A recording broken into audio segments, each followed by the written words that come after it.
Welcome to the debate.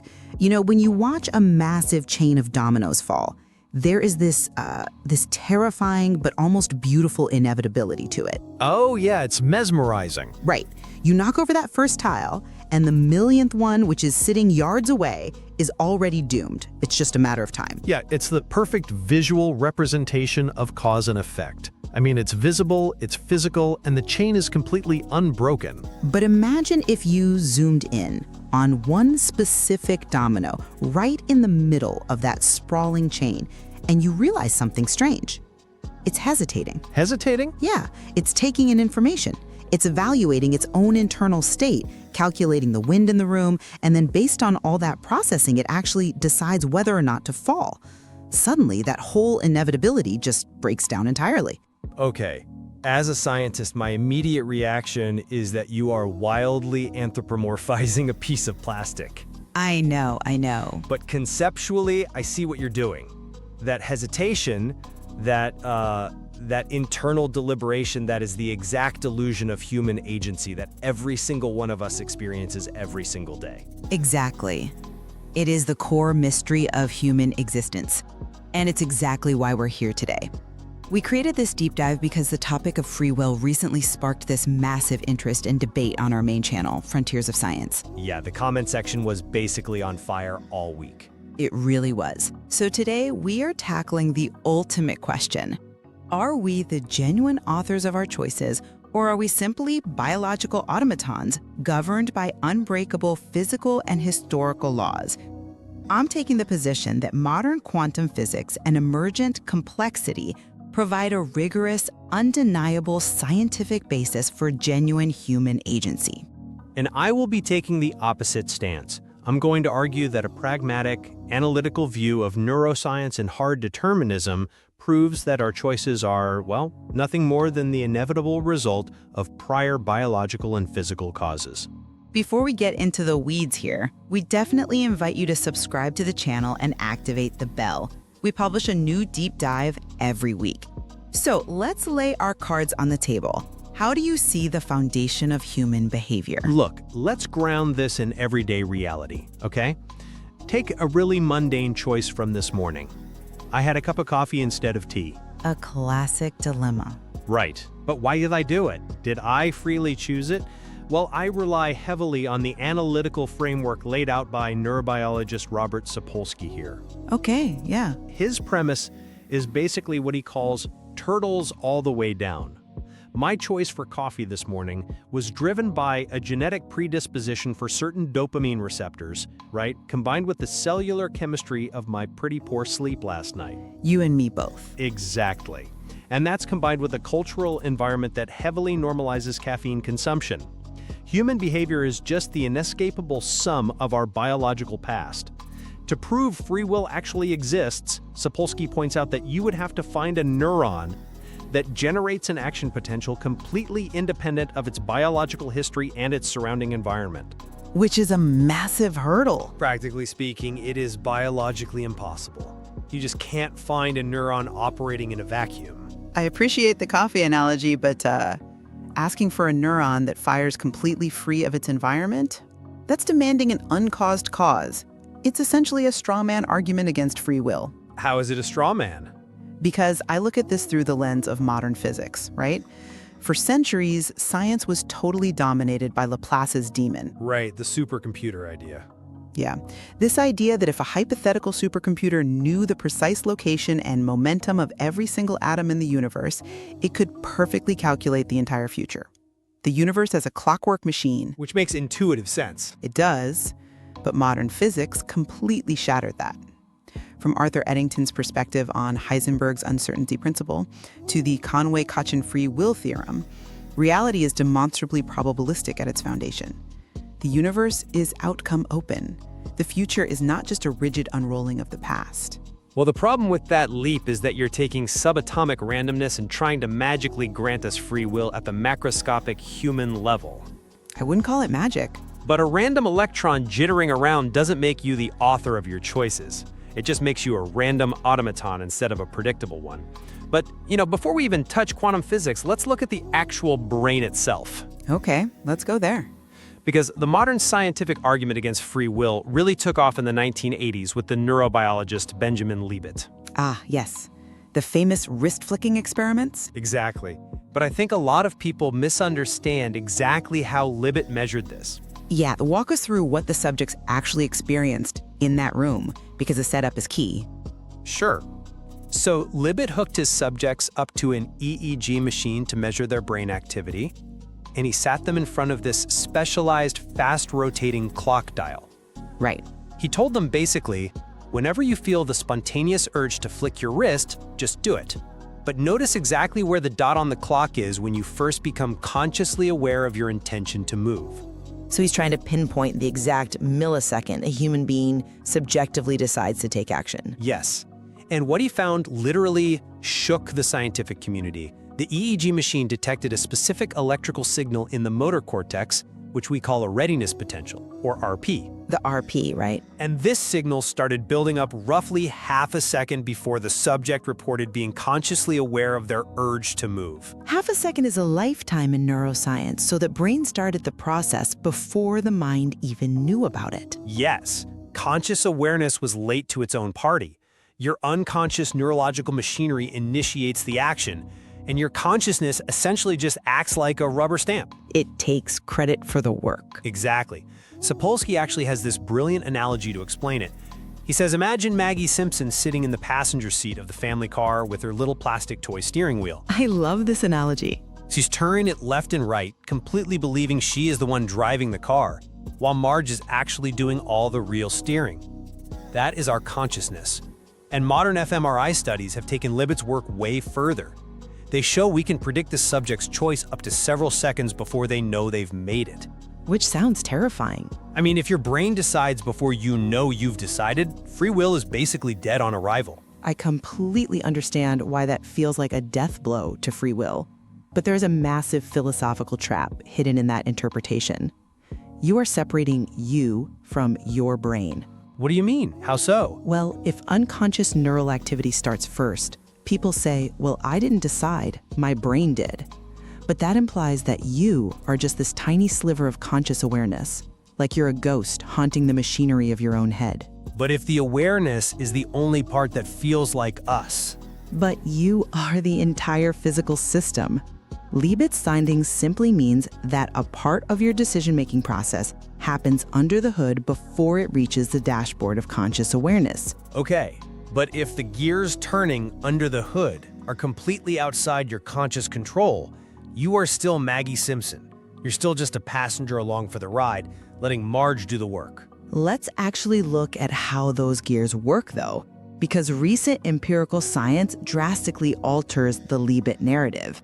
Are you familiar with the work neuroscientists Jeff Miller and Judy Trevina did? The modified Libet experiments, remind me? Yeah, they ran a brilliant modification of the experiment. Instead of waiting for a spontaneous wrist flick, they played an audio tone and they asked subjects to decide right in that exact moment whether to tap a key or do nothing at all. So it's externally triggered instead of internally spontaneous. And what did the EEG show? It showed the exact same readiness potential building up, regardless of whether the person decided to tap the key or hold perfectly still. Wait, really? The RP was there even when they didn't move? Yes, their conclusion was huge. It means the readiness potential doesn't mean the brain has made a committed decision to move. It just means the brain is paying attention. It's revving the engine in anticipation of an event. Okay, that changes the timeline, sure. But to really dismantle the Maggie Simpson analogy, we need to look at Peter T's work on synaptic reweighting. Ah, the train track analogy. Right. Because determinists always look at a decision in a vacuum. T points out that free will isn't about instantaneous magical control over the present millisecond. The brain is like this vast network of train tracks. Okay. When a train is flying over a switch at full speed, like the Libet wrist flick, you cannot change its direction. It's too fast. But what your conscious mind can do is set the criteria and flip the switches well in advance. Give me a real-world example of how that actually works in practice. Let's say you consciously decide you want to buy a red car. Just by forming that intention, you are physically changing the criteria in your brain. You are fundamentally reweighting the synapses. You're priming your brain. Exactly. So tomorrow, When you walk down the street, your attention is automatically drawn to a red car passing by. Now, your unconscious mind spotted it, yes, but your conscious mind programmed the unconscious to look for it. The conscious mind isn't the train. It's the switch operator planning the routes for future inputs. I like the train track metaphor, I really do. But it still doesn't rescue free will. Why not? The conscious mind is literally reprogramming the physical brain. Because you have to ask Sapolsky's inevitable next question. Why did you flip the switch that way? What do you mean? You decided to buy a red car. Great, but why? Was it because of a cultural association with the color red that you absorbed in childhood? Was it a subtle hormonal fluctuation that made you crave a bold, aggressive color today? I see where you're going. The criteria we set as the so-called switch operator are entirely dictated by our biology, our genetics, and our environment. You are entirely the product of biological luck. You didn't choose your parents, you didn't choose your womb environment, or the childhood experiences that wired your amygdala. That's true, we don't choose our origins. So if every switch you flip today is just the downstream result of switches flipped for you before you were even born, you don't have true behavioral flexibility. It's still dominoes. I disagree completely. That behavioral flexibility isn't an illusion, it is an emergent property. Philosopher Christian List explores this beautifully with the concept of emergent complexity. Let's step away from neurons for a second and look at an ant colony. Okay, I'm tracking. A single ant is an incredibly simple biological automaton, right? It just responds reflexively to chemical pheromones. It cannot build a complex bridge, it can't regulate the temperature of a nest, and it certainly can't manage agriculture. No, obviously not. But a colony of ants can do all of those things. The colony possesses capabilities that literally do not exist at the level of the individual ant. True, but a sum being greater than its parts does not mean it escapes the laws of physics. The colony is still just a bunch of deterministic interactions. Pheromone A leads to action B. But it's not about escaping physics, it's about operating on a totally different causal level. Just as a colony transcends a single ant, the human brain has emergent properties that transcend a deterministic firing of a single neuron. And you think agency is one of those? Yes, agency is one of those emergent properties. It's the capacity for complex error correction. We can hold a belief, realize it's factually wrong, integrate new reasons, and completely change our future behavior. Agency isn't magic. It is the capacity of a massively complex system to evaluate and select among multiple possible actions. Select among multiple possible actions. You see, that phrase right there is exactly where the determinist draws a hard line. Why? Because complex systems, like the brain or even the global weather, are incredibly unpredictable. I'll grant you that. But we have to be extremely careful not to confuse our own ignorance with genuine freedom. Ignorance? What do you mean by our ignorance? Think about weather forecasting. We cannot predict exactly where a specific raindrop will fall next Tuesday in London. The system is just too chaotic, too complex. But that doesn't mean the clouds are choosing when to rain. No, of course not. It's a limit on our knowledge, what philosophers call an epistemic limit. It is not a feature of reality itself. Just because we can't map the trillions of synaptic interactions in your brain to predict your next word doesn't mean you have genuine alternative possibilities. So you're saying I could only ever say the word I'm about to say? Exactly. If we could rewind the universe to the exact same starting conditions, with the exact same brain chemistry and the exact same sensory inputs, you would choose that cup of coffee 100 times out of 100. See, this is where we finally hit the bedrock. Because if we are going to talk about rewinding the universe, we have to talk about what the universe is actually made of. And modern fundamental physics suggests you absolutely wouldn't make the same choice 100 times out of 100. You're bringing quantum mechanics back into this. I have to. The determinist argument you just laid out relies entirely on classical physics, this Laplacian idea that the past strictly writes a single unbreakable future. But quantum mechanics proves the universe doesn't work that way. Let's hear the proof then. Take the Conway-Kochen free will theorem. It's a mathematical proof by John Conway and Simon Kochen. They demonstrated that if a human experimenter has even a tiny fraction of free will, meaning their choice of how to measure a particle is not strictly dictated by the universe's past, then the elementary particle itself must also possess a degree of freedom. Meaning the particle's behavior is fundamentally not predetermined either. Exactly. Let's visualize what measuring a particle actually entails. Imagine you have a machine shooting out electrons, and you can measure their spin, basically their magnetic orientation. Right, up or down. Yeah. You, as the experimenter, can choose to measure it vertically, asking, are you pointing up or down? Or you can measure it horizontally, asking left or right.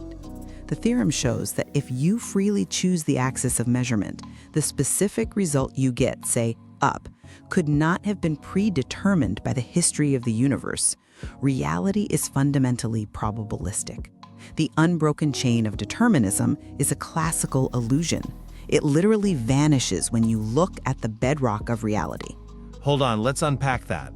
Because that entire Conway-Kochen theorem, and really all of quantum entanglement, relies on a massive assumption, and physicist Sabine Hossenfelder pushes back on this fiercely with the concept of superdeterminism. Superdeterminism. Okay, lay out her critique. The assumption Conway and Kochen make is called statistical independence. It's the idea that the experimenter's choice of what to measure is completely independent of the particle being measured. Right, that my brain deciding to measure the vertical axis has absolutely nothing to do with the internal state of the electron in the machine. Exactly. But superdeterminism argues that assumption is flatly false. We are inside a closed system. You cannot stand outside the universe to measure it. The experimenter, the measuring equipment, and the particle all share a deep causal history dating back 14 billion years to the Big Bang. So they are all entangled from the start. Yes, the initial conditions of the universe determine the state of the particle, and they simultaneously determined the neurochemistry in the experimenter's brain. When you freely choose to measure the vertical axis, you were destined to do so by the exact same cosmic conditions that set the particle's state. Wow.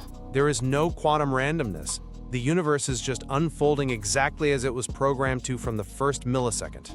Wait, let me make sure I'm following the practical implications of this. Because if superdeterminism is true, it requires the universe to operate via a massive, highly fine-tuned conspiracy. Hossenfelder actually hates the word conspiracy. She argues it's simply the natural fulfillment of physical laws evolving over time. But think about what it means for the scientific method.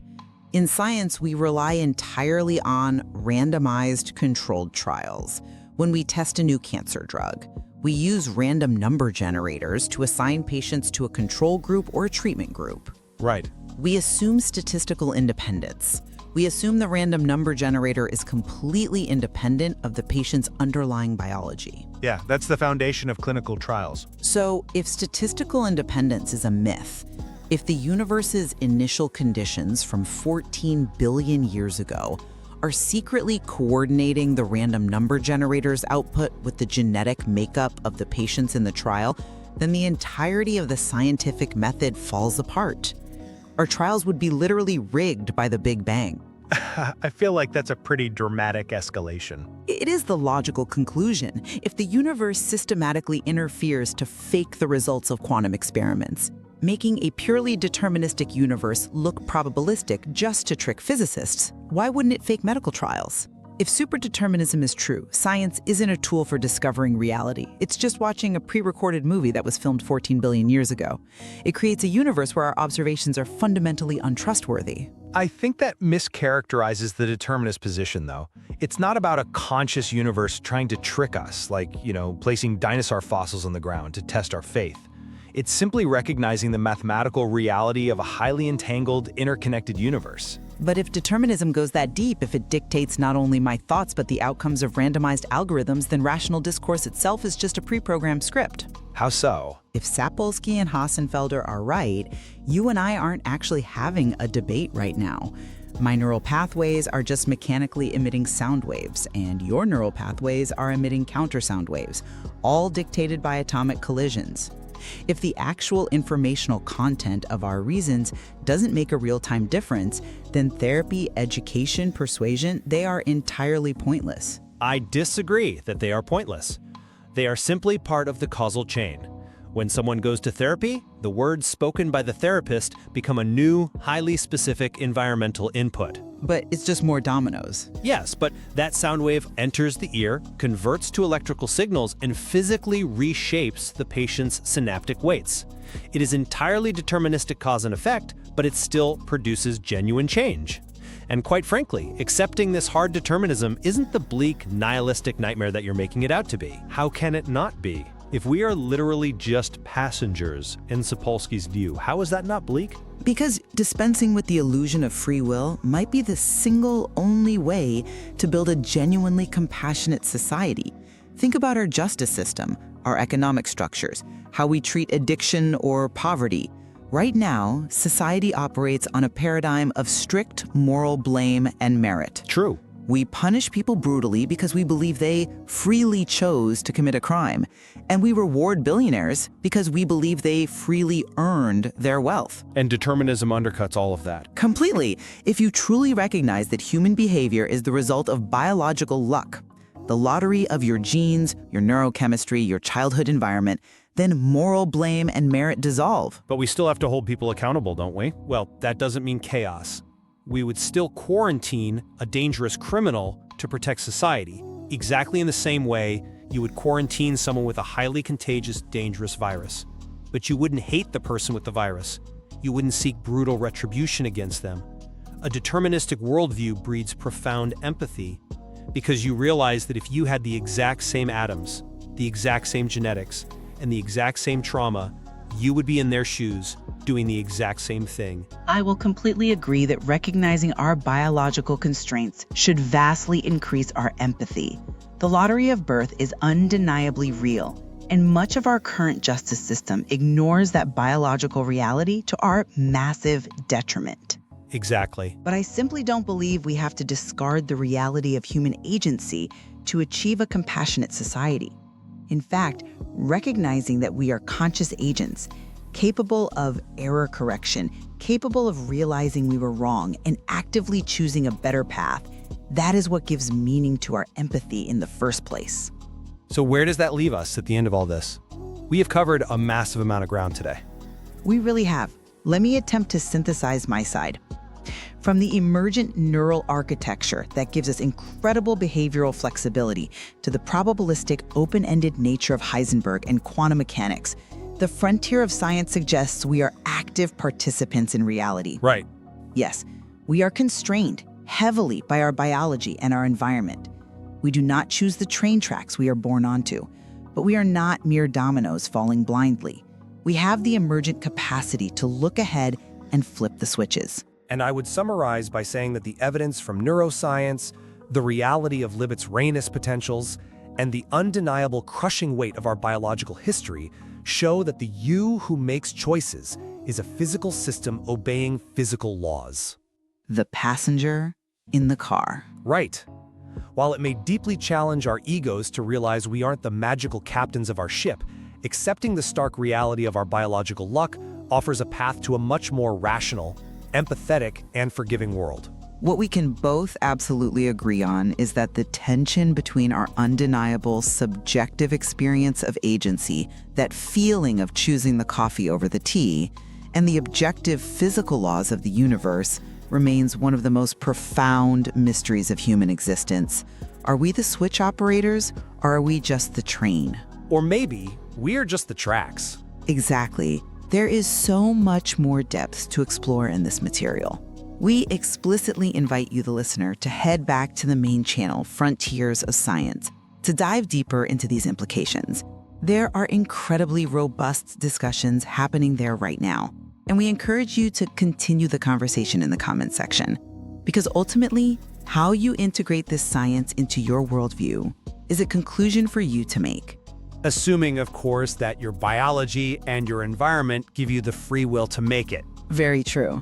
But whether your next decision is the result of a quantum fluctuation or a predetermined cascade dating back to the Big Bang, think about those dominoes.